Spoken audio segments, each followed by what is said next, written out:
Livro a propósito da Introdução à Metapsíquica Humana, de Ernesto Bozano. Capítulo 3. A análise crítica de uma linha sofística.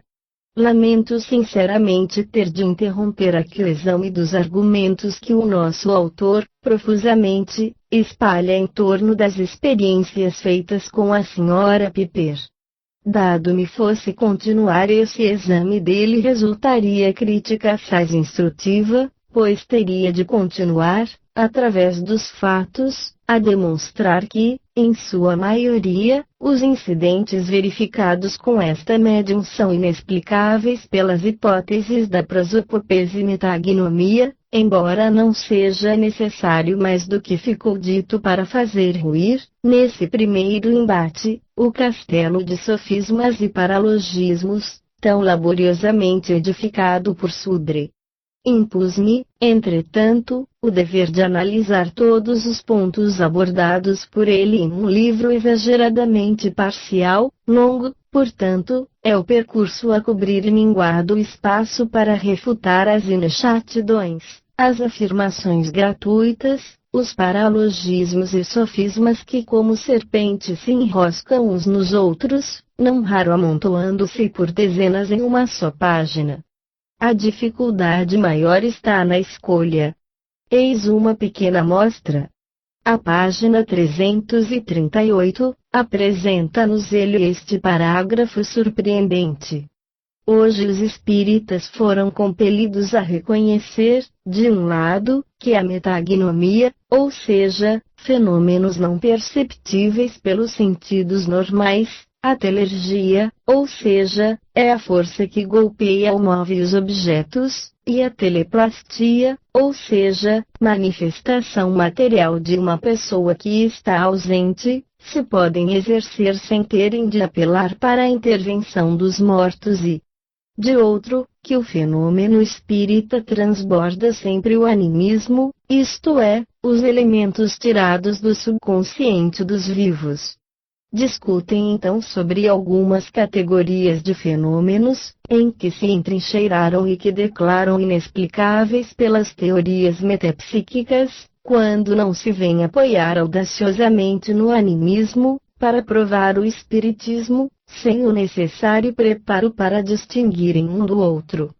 Mas os espíritas que o fanatismo não cega desistem de encontrar nos fatos provas cruciais.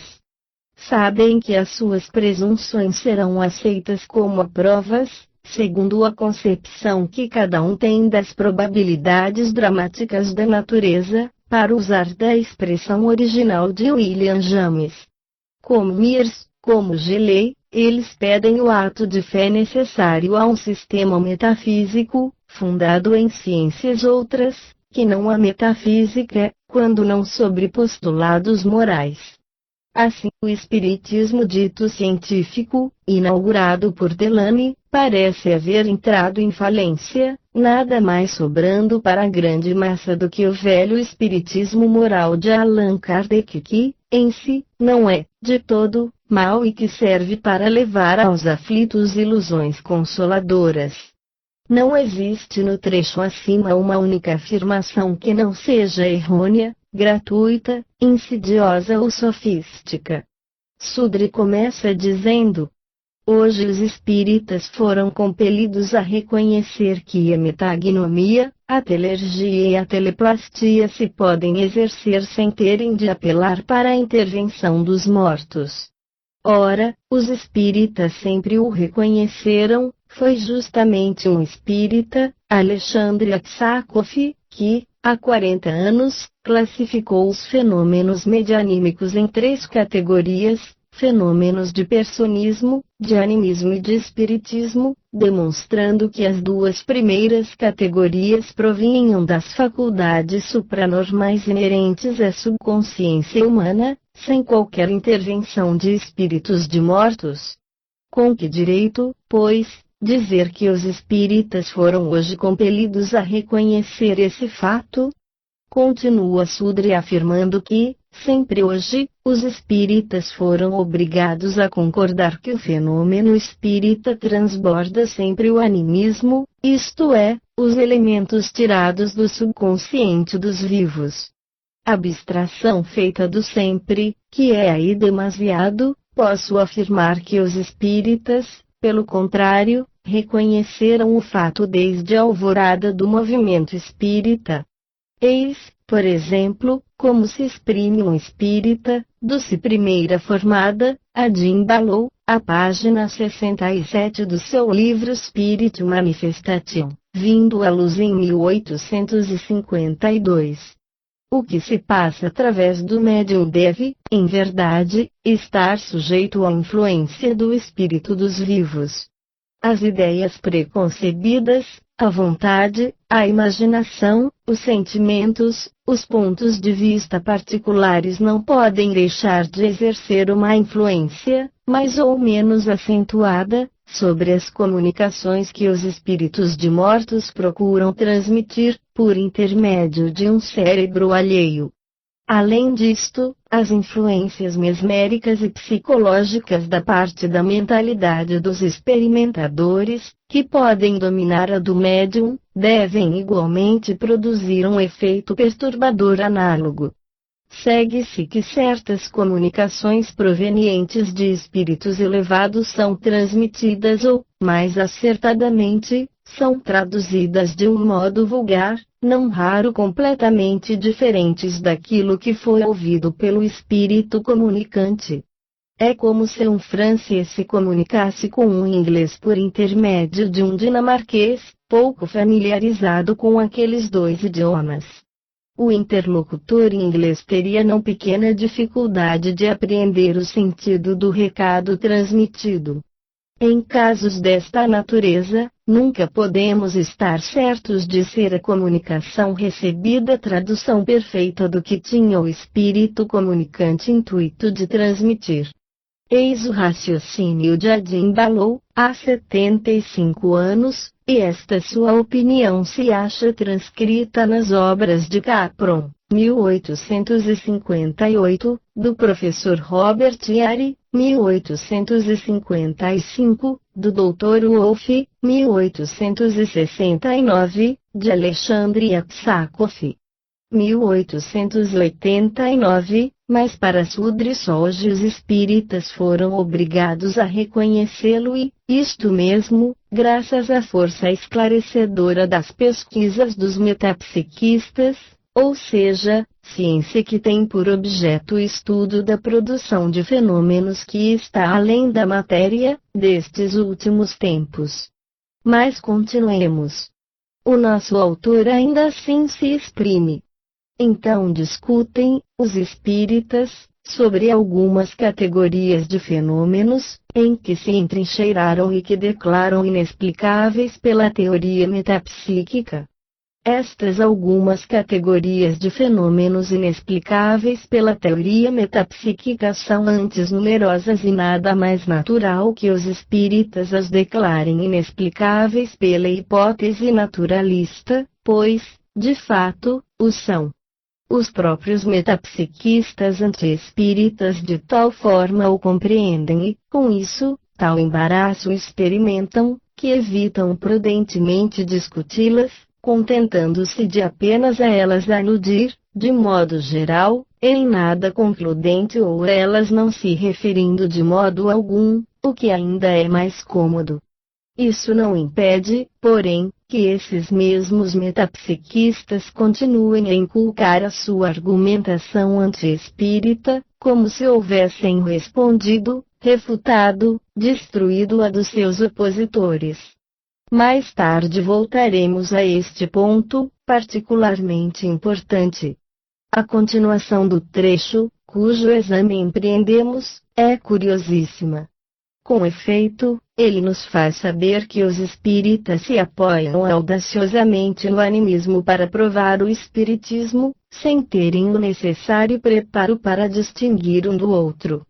A primeira parte desta objeção é estupenda, e a segunda completamente falsa.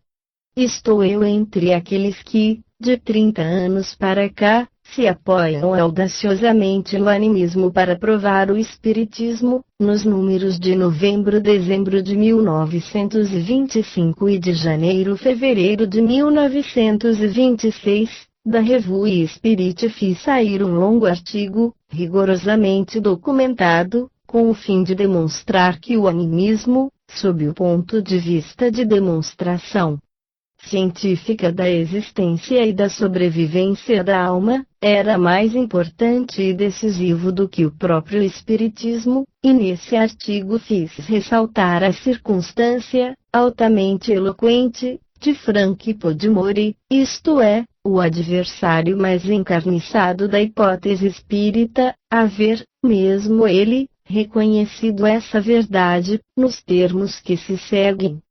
Seja ou não verdade que as condições do além permitem, às vezes, aos que lá se acham, entrar em comunicação com os vivos, em todo caso, claro que essa questão se tornaria de importância secundária se chegasse a demonstrar, sobre a base das faculdades inerentes ao espírito, que a vida da alma não está ligada à vida do corpo. Em outros termos, deve-se necessariamente admitir que, se é verdade que no sono medianímico ou estático, o espírito conhece o que, à distância, se passa, percebe coisas escondidas, prevê o futuro e lê no passado, como em um livro aberto, então, considerando que estas faculdades não foram certamente adquiridas no processo de evolução terrena, cujo meio lhes não é próprio nem lhes justifica a emergência, então, dizia, parece que se poderá inferir que estas faculdades demonstram a existência de um outro mundo mais elevado, no qual elas se deverão exercer livremente, em harmonia com outro ciclo evolutivo, que não mais seria regido pelo nosso meio terreno. É importante acrescentar que a teoria aqui esboçada não é nenhuma especulação filosófica, fundada em suposições não verificáveis, é uma hipótese científica, baseada na interpretação de uma categoria precisa de fatos. Seria inútil contestar que, se pudesse provar a autenticidade dos fenômenos de premonição, de clarividência e tantos outros que testemunhassem que em nosso espírito se encontram faculdades psíquico-sensoriais transcendentais, então o fato da independência do espírito do corpo seria manifesta. Por conseguinte, segundo Podmore, seria inútil contestar a sobrevivência da alma, desde que se provasse a existência de fenômenos de metagnomia, ou seja, conhecimento de fenômenos não perceptíveis pelos sentidos normais. E não é outra coisa que, por minha vez, tenho sustentado desde sempre. Que disto pensa Sudre? A amarga decepção deve ter sido a sua, quando viu, pelo meu artigo precedente, que o próprio Podmore, audaciosamente, pensava que o animismo constituía prova para o espiritismo. E o que de mais trágico se verifica na situação de Sudre é que Podmore pelo menos se mantinha dentro da ilusão de poder reduzir todos os fenômenos metapsíquicos exclusivamente à telepatia e de, consequentemente, poder negar os fenômenos de metagnomia propriamente dita. Com isto ele se sentia garantido na sua qualidade de campeão mundial do anti-espiritismo, enquanto que Sudre não deve ter fácil a porta de saída, ele que está firmemente convencido da existência das faculdades supranormais em questão. Como pois salvar do naufrágio inevitável o frágil barquinho do seu anti-espiritismo materialista com as bexigas de vento que lhe prende às bordas? Não, nem será com as frases ocas e retumbantes, das que lança mão nos momentos críticos, que poderá enfrentar a argumentação que, intimamente, reconhecendo invulnerável, não ousa atacar de frente.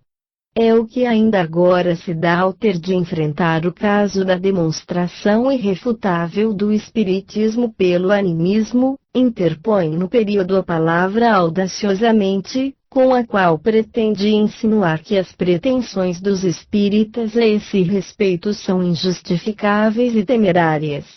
Deve ele bem compreender que as frases apenas para armar efeito não produzem refutação, não constituem provas e são de duração efêmera, mas por satisfeito ele se dá, desde que elas produzam pelo menos uma pequena impressão deletéria no espírito dos leitores menos cautos e pouco ao corrente da discussão. É possível que isso consiga algumas vezes, o que não impede, entretanto, que, demonstrando não poder responder à argumentação firme e lógica dos espiritualistas, ele vote sua causa irremediável desastre. E o seu livro transborda dessas frases, do mesmo modo que os seus artigos delas vêm salpicados. Por mais de uma vez fui risado pelos rasgos, um tanto embotados, dessa fraseologia, rasgos que, antes, me divertiram, porque, nas circunstâncias em que me procuraram atingir, não representaram para o seu autor mais do que uma satisfação demasiado efêmera. O meu contraditor não havia conseguido responder à refutação de uma das suas teses, apesar de imprudentemente haver prometido pronta resposta que, a seu ver, não poderia deixar mesmo de ser muito fácil. Chegado, porém, o momento, a coisa lhe pareceu, ao contrário, bem difícil, ou, para ser mais claro, só então se convenceu de ser logicamente impossível refutar aqueles argumentos. Mesmo assim, Sudre continua a servir-se da hipótese reduzida a zero, tal como se a houvesse vitoriosamente defendido, ou pelo menos refutado com algum êxito a minha argumentação. Voltando ao assunto, deixo aqui consignado que se Sudre lançar uma das suas frases habituais, a propósito da afirmação irrefutável de que o animismo constitui uma prova para o espiritismo, não me hei de assustar, antes farei ao meu antagonista um apelo formal, em nome da investigação sincera e apaixonada da verdade pela verdade, para que nos oriente do modo pelo qual explica a existência, na subconsciência humana, de faculdades e sentidos supranormais, independentes da lei da evolução biológica. O que peço a Sudre aqui, ao elucidar-nos, o faça do único modo plausível, isto é, destruindo com lógica os argumentos por mim, nesse sentido, expostos no artigo, cujo texto já dei e que pode ser por ele encontrado na Revue Spirit, artigo em que eu demonstrava, de modo decisivo, que sempre que os nossos antagonistas pensam combater a hipótese espírita, recorrendo aos poderes da metagnomia, nada mais fazem, na realidade, do que demonstrar a existência e a sobrevivência da alma, apenas colocando a questão, antes, sob o ponto de vista do animismo que do espiritismo, o que, em suma, vem a ser uma e a mesma coisa. Espero meu contraditor no terreno da prova, mas sinceramente declaro estar, de antemão, convencido de que ele terá o cuidado de não responder a esta questão de decisivo valor para o ponto de vista espiritualista. Não impedirá isso, no entanto, de continuar a fazer prevalecer imperturbável a sua opinião contrária à sobrevivência da alma e a taxar de audaciosos os argumentos que ele é incapaz de demonstrar que sejam falsos. São inconsequências fatais naqueles que têm o espírito obscurecido por irredutíveis preconceitos. Poderiam objetar-me ser inútil a minha insistência em procurar convencer os que se obstinam em não querer compreender, mas a minha insistência não visa convencer o meu competidor e tão somente a levar à tranquilidade de espírito aqueles poucos que, por acaso, se tenham deixado perturbar pelas suas insinuações sofísticas.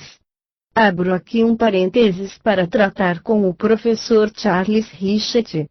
Havia acabado de escrever as páginas acima, quando recebi o número de janeiro e fevereiro da Revue Metapsychique, 1926, onde, Em breve artigo, o professor Richet, fazendo notar a existência, em nossos dias, de um certo número de sensitivos clarividentes, acha que pode isto traduzir o prelúdio de próximo aparecimento, no homem, de um sexto sentido.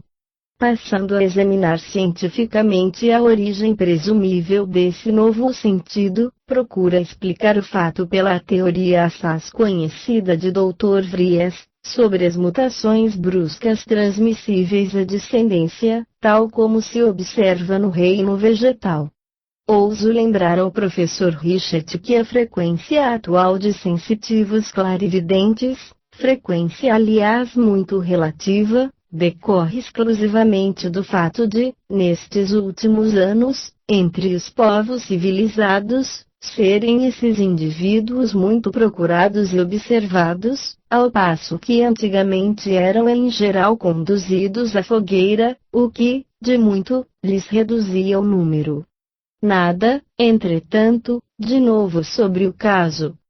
Se interrogarmos a respeito à história da antiguidade clássica, bíblica, egípcia, babilônica, se ascendermos a eras mais remotas, até as crônicas sagradas dos povos do Oriente, encontraremos os melhores elementos a provar-nos que as faculdades de clarividência permanecem em estado absolutamente estacionário, através dos séculos, não obstante as civilizações e as raças, o que já não é pouco para condenar aquela hipótese. Mas outra circunstância de fato, que contradiz a tese do professor Richet, de modo decisivo, é a frequência de fenômenos de clarividência, sob suas múltiplas formas, no meio dos povos selvagens. Pessoalmente estudei o assunto, em longa monografia que, como todas que a precederam, não é fruto de pesquisas superficiais, mas de acurado estudo, em longo período de 35 anos. Adquiri, portanto, certa competência no assunto e posso afirmar não existir tribo selvagem que não tenha seu feiticeiro curador, com predicados absolutamente análogos aos dos clarividentes, entre os povos civilizados. Os relatórios dos exploradores e dos missionários estão repletos de casos dessa natureza, que se contam por centenas.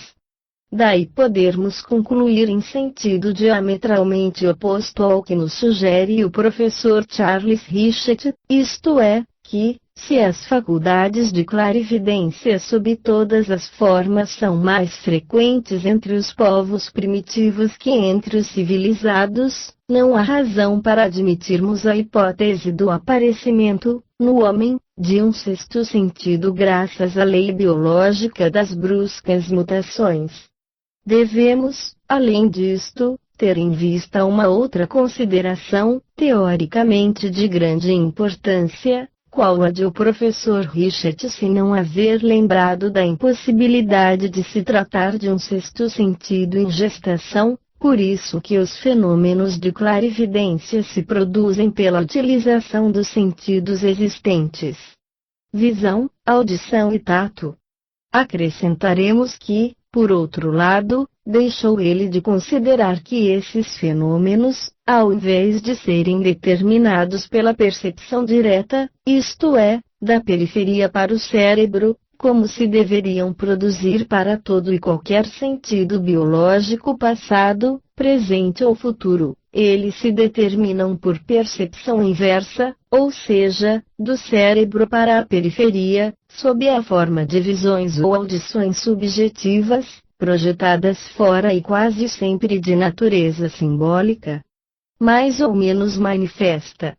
Ora, a natureza simbólica de quase todas as percepções supranormais reveste-se de alto valor teórico, porque mostra que essas percepções independem, não somente dos sentidos periféricos, mas também dos centros cerebrais correspondentes.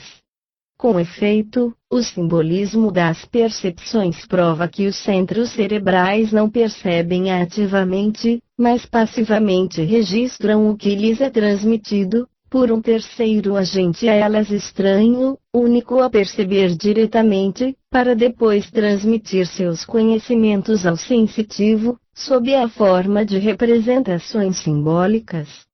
Isto, evidentemente, porque sendo suas percepções qualitativamente diferentes das que podem assimilar os centros cerebrais do sensitivo, ele é obrigado a transmiti-las sob a forma de objetivações alucinatórias, que o sensitivo ou os interessados podem, facilmente, interpretar. E como esse terceiro agente estranho ao cérebro, outro não pode ser senão a personalidade integral subconsciente do sensitivo, conclui-se que, baseando-se nas circunstâncias expostas, nós veremos emergir, manifesta e incontestável, a contraprova de que a personalidade integral subconsciente é uma entidade espiritual independente de toda a ingerência funcional, direta ou indireta, do órgão cerebral. Resulta ainda, disto, que as faculdades supranormais, esporadicamente assinaladas, de todos os tempos e em toda parte, na humanidade são, na realidade, as faculdades de sentidos espirituais da personalidade integral subconsciente, em estado latente, na subconsciência humana, para emergir e se exercer no meio espiritual, após a crise da morte, do mesmo modo que no embrião se acham formadas, de antemão e em estado latente. As faculdades de sentidos terrenos, à espera do momento que lhes há de permitir se exerçam no seio do meio terrestre, após a crise do nascimento. Como se pode verificar, as induções sobre a base dos fatos nos arrastam para longe da hipótese aventada pelo professor Richet, hipótese que aparece insustentável, sob o ponto de vista biológico, psicológico e metapsíquico. Isto dito, devo confessar sinceramente que o artigo do professor Richet produziu-me, pessoalmente, uma impressão dolorosa, de profundo desalento.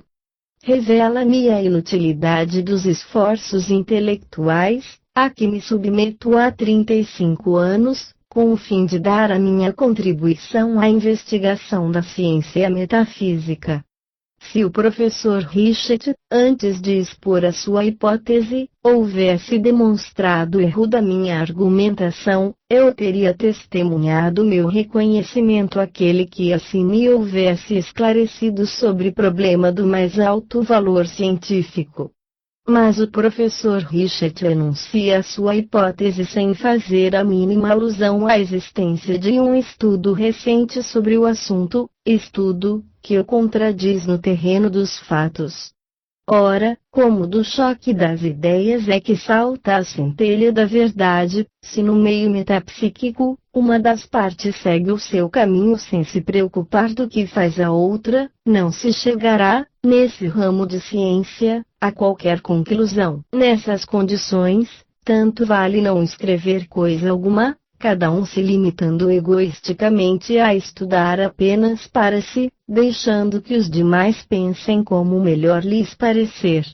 Agora que já me expliquei com o professor Richet, fecho o longo parênteses e retomo a discussão com o Sr. René Sudre, examinando a segunda parte do curto mas virulento trecho do seu trabalho, em cuja análise me detive.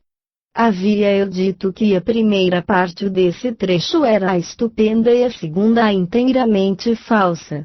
Com efeito, nesta segunda parte, o autor tem audácia, para usar-lhe do termo, de escrever que os espíritas afirmam que o animismo prova o espiritismo sem estarem preparados para entre os dois poderem discernir. Para colocar logo as coisas nos seus lugares, pois a insinuação de Sudre tem por fim apenas embaralhar, devo lembrar que a questão que acabamos de tratar, relativamente aos fenômenos anímicos, que só por eles demonstram a sobrevivência da alma, nada tem de comum com aquela que distingue os casos de animismo dos de espiritismo. Referindo-se, agora, de um modo direto, à objeção formulada e, segundo a qual os espíritas não estão em condições de poder distinguir os fenômenos anímicos dos espíritas. Lembro ao meu opositor que toda a discussão que vimos de sustentar a propósito da Sra. Piper prova, ao contrário, a existência de critérios analíticos capazes de permitir fácil distinção entre os fenômenos positivamente espíritas e aqueles que não o são ou, mais precisamente, aqueles que não apresentam suficientes garantias científicas nesse sentido. Reservo-me para voltar posteriormente ao assunto, trazendo novos fatos e novos argumentos. Convido, pois, o meu contraditor a me responder também sobre esse ponto, refutando toda a argumentação que precede a que se vai seguir. Se, porém, ele preferir o meio mais cômodo do silêncio, isto quererá dizer que ele reconhece não poder responder. Quanto a mim, pelo contrário, reconheço estar em condições para responder em todas as circunstâncias, graças, é certo, não ao meu mérito, mas à qualidade da causa que defendo. Assim, não deixarei passar uma só objeção contrária sem convenientemente refutá-la. Continuando a análise do trecho referido, vemos que Sudre diz: mas os espíritas que o fanatismo não cega, e que têm uma cultura científica suficiente, renunciam de encontrar nos fatos provas cruciais. Se se trata de provas cruciais, no sentido de provas absolutas, a renúncia, de fato, existe, por isso que não há quem ignore ser absurdo e impossível pretender uma prova absoluta num ramo de saber qualquer ou numa circunstância de vida, seja ela qual for. Esperamos que os nossos contraditores comecem por nos fornecer a prova absoluta daquilo que adiantam, em sentido negativo. Não o podem fazer, assim como também nós, porque nenhum representante da ciência oficial jamais poderá fornecer a prova absoluta de qualquer coisa. E isso pela simples razão de que nós mesmos, pobres individualidades condicionadas, vivemos no relativo, não podendo, por isso, jamais afirmar uma coisa em termos de certeza absoluta. Mas se Sudre, ao contrário, pela expressão de que faz uso, quer aludir às provas científicas suficientes para legitimar uma hipótese, então labora em grande erro, pois os espíritas de cultura científica são da opinião do professor Slope, que tinha essa cultura e que solenemente afirmou esta verdade nos termos seguintes: não existe outra explicação racional dos fatos senão a hipótese da sobrevivência da alma. As provas cumulativas, que convergem em seu favor, são por tal forma peremptórias que não trepido em declará-las em tudo equivalentes, se não mesmo superiores, àquelas que confirmam a teoria da evolução. Contactes with Theotero Old, página 328. Acrescenta, afinal, Sudre. Como Mir e Gelei, eles pedem o ato de fé necessário a um sistema metafísico edificado sobre ciências outras que não a metafísica, quando não sobre postulados morais. Ignoro a que se quer referir o nosso autor quando cita Mir e Gelei, mesmo porque, ao se citarem autoridades deste valor em defesa de uma tese, tem-se por dever reproduzir as opiniões para as quais se apela, sem o que os nomes invocados não representam mais do que simples expediente de retórica. Em todo o caso afirmo, por minha conta, que nada pode haver de tão contrário à verdade, como de supor que os defensores da hipótese espírita afirmem seu ponto de vista sobre a base de um ato de fé. É justamente o contrário que se verifica. A força de expansão do espiritismo precisamente reside no fato de haver ele banido para sempre os atos de fé, baseando-se exclusivamente nas induções e nas deduções dos fatos, do mesmo modo que sobre a convergência das provas, tudo exatamente como em todo outro departamento do saber humano. Quanto a mim, posso mesmo acrescentar que sempre tive pelos atos de fé uma espécie de fobia, que ressalta de todos os meus escritos, baseado sempre nos fatos e na dedução dos fatos. Eis-nos, enfim, diante das conclusões a que chega Sudri, no trecho em análise. Elas valem o resto. Com efeito, ele conclui. Assim, o espiritismo dito científico, inaugurado por Delany, parece haver entrado em falência, nada mais sobrando para a grande massa que o velho espiritismo moral de Allan Kardec que, em si, não é de todo mau e que serve para levar aos aflitos ilusões consoladoras. É de supor que as vãs ilusões, de que fala Sudri, devam referir-se às próprias esperanças iludidas, no que se prende ao espiritismo científico, cuja falência esperava, mas que, na realidade, nunca teve vitalidade e pujança como atualmente. É que ele contempla as fases evolutivas da nova ciência da alma do cimo do observatório nebuloso dos seus preconceitos. E basta para este parágrafo,